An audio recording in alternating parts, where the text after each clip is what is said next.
Olá, boa tarde. Hora de atualizar as últimas notícias do Brasil e do mundo neste sábado, 24 de janeiro. Estados Unidos e Ucrânia concluíram hoje as reuniões trilaterais sobre a guerra no leste europeu. As conversas aconteceram em Abu Dhabi, nos Emirados Árabes Unidos. O presidente ucraniano Volodymyr Zelensky disse que o diálogo foi construtivo e que novas reuniões podem acontecer na próxima semana. O Ministério das Relações Exteriores da Rússia afirmou que o país está aberto à continuação das conversas. Segundo um porta-voz do governo dos Emirados Árabes Unidos, a reunião de hoje se concentrou nos elementos pendentes da proposta de paz apresentada pelos Estados Unidos e que ocorreu em um ambiente positivo. O presidente americano Donald Trump ameaçou hoje impor uma tarifa de 100% ao Canadá se o país fechar um acordo comercial com a China. Em uma publicação nas redes sociais, o americano afirmou que a China destruiria completamente o país. Durante uma visita recente à China, o primeiro-ministro canadense Mark Carney chamou a China de um parceiro confiável e previsível. No Fórum Econômico Mundial de Davos, o premier incentivou líderes europeus a buscarem investimentos chineses. Na quinta-feira, Trump retirou o convite para que o Canadá se juntasse ao Conselho de Paz, criado para resolver conflitos globais. Nos Estados Unidos, milhares de voos foram cancelados por causa da passagem de uma forte tempestade de inverno. Mais de 230 milhões de pessoas estão sob alerta por conta do mau tempo. A Mariana Janjacomo tem as informações. Ao vivo, direto de Washington. Oi, Mariana, você é uma dessas moradoras, não é? Boa tarde. Sou sim, Vini. Boa tarde a todos. A gente olha pela janela e se engana, viu? Porque parece que tá um dia lindo, só que a sensação térmica lá fora é de menos 11 graus Celsius, com rajadas de vento fortíssimas e uma neve que deve chegar à noite, por volta da meia-noite, então na madrugada agora de sábado para domingo, e a cidade aqui de Washington já se prepara para receber essa neve toda que pode ser histórica, viu? A gente está falando de uma nevasca que pode ser histórica, um acúmulo de neve como nunca visto antes, aliás, não nos últimos anos, pelo menos desde a década de 70, Vini. É isso que pode estar a caminho aqui de Washington e que já começou a acontecer em outras cidades, porque essa tempestade de neve, ela vem da região central dos Estados Unidos aqui para a costa leste, já está afetando o Arkansas, o Texas, onde já há falta de energia elétrica, muitos problemas com a rede de energia elétrica do Texas, então já tem gente com falta de energia por lá.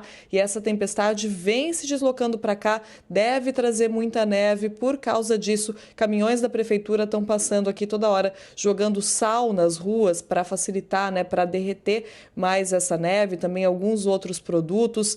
Muita gente não está saindo de casa, pelo menos no fim de semana, Vini? Isso ajuda, porque é muito difícil se deslocar quando tem essa neve, é difícil andar na rua, é difícil dirigir, é mais perigoso, então pelo menos no fim de semana o pessoal consegue ficar em casa e já se preparou para isso, se preparou indo no mercado, Vini, comprando ali comida, papel higiênico, estocando tudo para esse final de semana, prateleiras vazias, inclusive. Eu deixei para ir no mercado até de última hora, fui ontem e já encontrei ali várias prateleiras vazias, muita fila também, pessoal se preparando então para passar esse fim de semana em casa. Agora, a questão é que os impactos dessa tempestade podem durar ao longo de toda a semana que vem, porque as temperaturas continuam bem abaixo de zero, ou seja, temperaturas congelantes, o que dificulta a neve a amolecer, dificulta o gelo, o gelo continua ali, então as condições continuam muito perigosas e difíceis para sair de casa.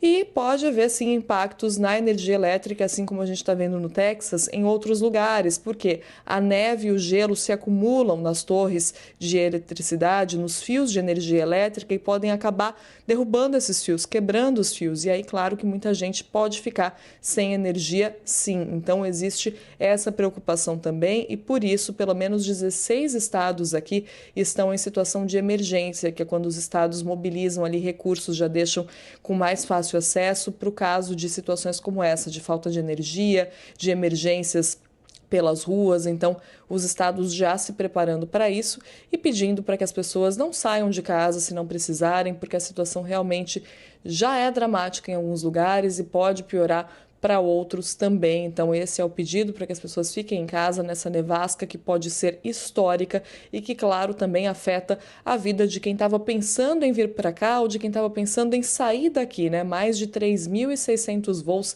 cancelados que vinham aqui para os Estados Unidos ou saíam daqui só nesse sábado, e o número pode ser ainda maior, já que os cancelamentos devem continuar pelo menos no domingo, Vini. Mariana, muito obrigado pelas informações. Se cuide por aí, viu? Gente, aqui no Brasil, essa nevasca lá nos Estados Unidos também afetou voos nos aeroportos brasileiros. Segundo a Latam Airlines, os voos com partida ou chegada em Nova York e Boston, previstos entre hoje e segunda-feira, vão ser cancelados ou vão sofrer atrasos. A medida é para garantir a segurança dos passageiros e das tripulações. Eles vão poder remarcar a viagem ou então pedir reembolso. A Gol explicou que só voa para Miami e Orlando e as operações estão normais. Já a Azul opera voos somente também para a Flórida e disse que nada foi afetado. Entre os aeroportos, o Galeão, no Rio de Janeiro, informou que não houve alterações na programação de voos para os próximos dias. Já o Aeroporto Internacional de Guarulhos disse que ainda faz um balanço sobre os voos com origem ou destino nos Estados Unidos impactados por essa nevasca. Vamos com informação de momento. A gente vai ver a partir de agora imagens ao vivo de Minneapolis, no estado de Minnesota. Manifestantes voltaram às ruas depois que agentes federais atiraram contra um homem. Segundo a polícia, a vítima não resistiu aos ferimentos e morreu. O Departamento de Segurança Interna diz que o homem estava armado, mas não está claro o que de fato levou o agente a atirar. As manifestações que vocês acompanham ao vivo vêm pelo terceiro caso envolvendo os agentes em Minneapolis. Já virou uma grande polêmica por lá. Os agentes federais usaram gás lacrimogênio agora há pouco para tentar conter esse protesto. O primeiro caso, o de Rinnie Good, uma americana de 37 anos, que morreu depois que um agente do ICE, a agência de imigração, atirou contra o carro em que ela estava. Alguns dias depois, a gente lembra, um outro agente do ICE atirou na perna de um imigrante venezuelano, tudo isso gerando revolta, e as atualizações ao vivo aqui na CNN. Os Estados Unidos anunciaram que fizeram um novo ataque contra uma embarcação no Oceano Pacífico. 2 pessoas foram mortas e apenas uma pessoa sobreviveu a este ataque. Em uma publicação nas redes sociais, o Comando Sul dos Estados Unidos disse que o barco era operado por organizações terroristas designadas. Informações de inteligência indicam que a embarcação navegava por rotas conhecidas de narcotráfico. Pelo menos 117 pessoas foram mortas em ataques dos Estados Unidos contra barcos suspeitos de tráfico de drogas no Pacífico e também na região do Caribe. Aqui no Brasil, atualizações sobre o caso do Banco Master. O banqueiro Daniel Vorcaro disse à Polícia Federal que o modelo de negócio do Banco Master era totalmente baseado no Fundo Garantidor de Crédito. A Aline Beckett conta pra gente mais detalhes do depoimento, as repercussões e o que de fato isso significa ser baseado no FGC. Aline.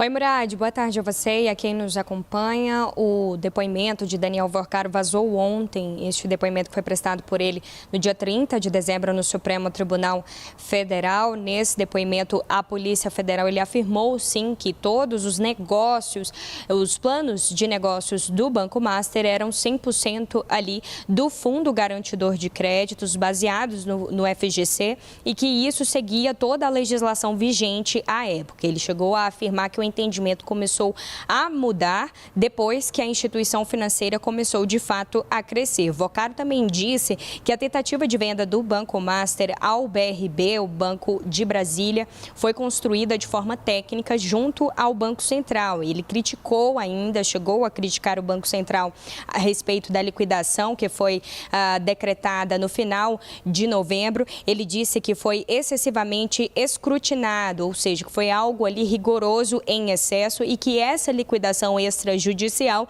não ocorreu com a celeridade adequada. Ele disse ainda que essa decisão do Banco Central prejudicou o mercado financeiro, essa liquidação do Banco Master, e que ela poderia ter sido evitada, já que havia, segundo ele, um plano ali, uma solução de mercado em andamento para o Banco Master. Ele chegou a relatar também algumas divergências internas dentro do Banco Central a respeito dessa decisão do Banco Master. Eu lembro a vocês que essa liquidação ocorreu em novembro, logo após as apurações da Polícia Federal sob as suspeitas das emissões de títulos falsos e também as suspeitas a respeito da própria gestão da instituição financeira. Só para arrematar agora, Murad, neste depoimento ele chegou a falar também sobre reuniões com o governador daqui do Distrito Federal, Ibanez Rocha. Ele relatou que essas reuniões aconteceram entre 2024 e 2025 no âmbito justamente ali da venda do Banco Master ao BRB. Segundo ele, esses encontros ocorreram aqui na capital federal, na casa de ambos.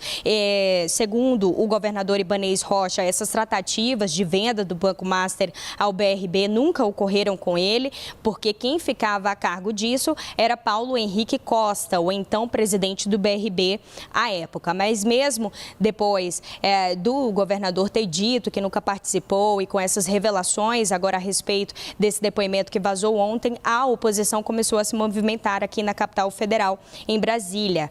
Partidos da oposição, PSB, Cidadania e PSOL, chegaram a protocolar 2 pedidos de impeachment ontem contra o governador do Distrito Federal, Ibanez Rocha, alegando os crimes de responsabilidade ligados a essas negociações junto ao Banco Master, do Banco Master, essa venda ao BRB. É claro que isso, de certa forma, acaba prejudicando, porque o governador se movimenta para se candidatar ao Senado Federal em 2026 pelo Distrito Federal. E aí, paralelo a isso, só mais uma informação de momento é de que está caminhando no Congresso Nacional uma CPI do Banco Master com assinaturas que estão sendo coletadas por um deputado federal daqui de Brasília também, deputado Rodrigo Hollenberg, que está fazendo essa coleta de assinaturas para essa instalação. Pois bem, esses são os principais destaques deste depoimento que foi prestado no dia 30 de dezembro. A gente segue por aqui, Murad, acompanhando toda essa repercussão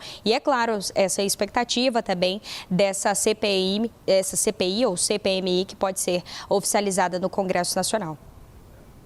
Obrigado, Aline, pelas informações. A polícia indiciou por injúria racial a argentina que ofendeu de forma racista o funcionário de um bar em Ipanema, na zona sul do Rio. Uma outra argentina, amiga dela, também foi indiciada por falso testemunho. Esse caso aconteceu há 10 dias. A vítima relatou que a turista apontou o dedo e proferiu ofensas de cunho racial ao chamá-lo de negro de forma pejorativa e discriminatória. Ela se envolveu em uma discussão com o gerente de um bar, motivada por um suposto erro no pagamento da conta. O homem foi verificar as imagens de câmeras de segurança e pediu que a mulher esperasse até resolver a situação. Nesse momento, ela começou a xingar e a vítima começou a gravar. Conforme analisado nas imagens, a mulher imitou gestos de macacos e reproduziu sons do animal para a vítima. O inquérito foi encaminhado para o Ministério Público e as investigações vão permanecer. O ministro da Saúde, Alexandre Padilha, disse hoje que o Brasil precisa vencer o negacionismo. A fala foi durante uma ação para incentivar a vacinação contra o sarampo e a febre amarela. Vamos acompanhar. Olha, o Brasil está vencendo a guerra contra o negacionismo anti-vacina. Para você ter uma ideia, em 2022, a gente estava com todas as vacinas abaixo de 80% no Brasil. A gente já subiu, vamos chegar a 2025 com todas elas acima de 90%, mas o nível ótimo para nós é 95%. A nossa arma para essa proteção é a gente se vacinar. Então, todas as pessoas de 12 meses até 59 anos de idade devem se vacinar para o sarampo. Aqui na cidade de São Paulo está fazendo essa grande campanha de intensificação. O fundador da empresa aérea Gol, Constantino Júnior, morreu neste sábado aos 57 anos em São Paulo. A companhia manifestou o profundo pesar pelo falecimento e se solidarizou com os familiares e amigos do executivo. Constantino Júnior fundou a Gol em 2001, quando assumiu o cargo de diretor-presidente, liderando o início das operações da companhia. Além da atuação na Gol, o executivo era membro do Conselho de Administração e um dos fundadores do Grupo Abra. Antes de fundar a Gol, ele atuou entre 1994 e 2000 como diretor da Comporte Participações, um grupo que controla diversas empresas de transporte terrestre de passageiros no Brasil. Esse foi o Boletim Agora CNN. A gente volta ao vivo com mais notícias às 13h15 da tarde, direto de Brasília. Uma boa tarde para você e um bom fim de semana.